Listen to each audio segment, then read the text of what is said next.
Социалдык тармактарда оң рульдуу автоунаалардын айдоочулары такси кызматы аркылуу жүргүнчүлөрдү ташууга уруксат берүү боюнча кайрылууларды жасап жатышат. Буга байланыштуу Кыргыз Республикасынын Ички иштер министрлигинин жол кыймылынын коопсуздугун камсыздоо башкы башкармалыгы төмөнкүлөрдү маалымдайт. Кыргыз Республикасынын 2013 жылдын 19 июлунда кабыл алынган автомобиль транспорты жөнүндө мыйзамынын 6-беренесинин 6-бөлүгүнө ылайык рульдук дөңгөлөгү автомобилдин огуна карата оң тарабында жайгашкан транспорт каражаттарын жүргүнчүлөрдү жол жүгүн жана жүктөрдү коммерциялык негизде ташуу үчүн пайдаланууга тыюу салынат. Аталган чектөө Кыргыз Республикасынын автомобиль транспорты жөнүндө мыйзамына киргизилген өзгөртүүлөрдүн негизинде 2020 жылдын 1 январынан тартып күчүнө кирген. Белгилей кетчү жагдай, бул норма такси ишмердүүлүгүн лицензиялоо киргизилгенге чейин эле колдонулуп келген.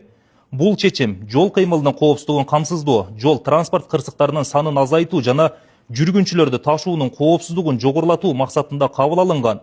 Статистикалык маалыматтарга ылайык акыркы 10 жыл ичинде рульдук башкаруусу оң тарабында жайгашкан транспорт каражаттарынын катышуусунда 21659 жол транспорт кырсыгы катталган. Анын натыйжасында 34656 жаран жаракат алып, 2366 жаран каза болгон.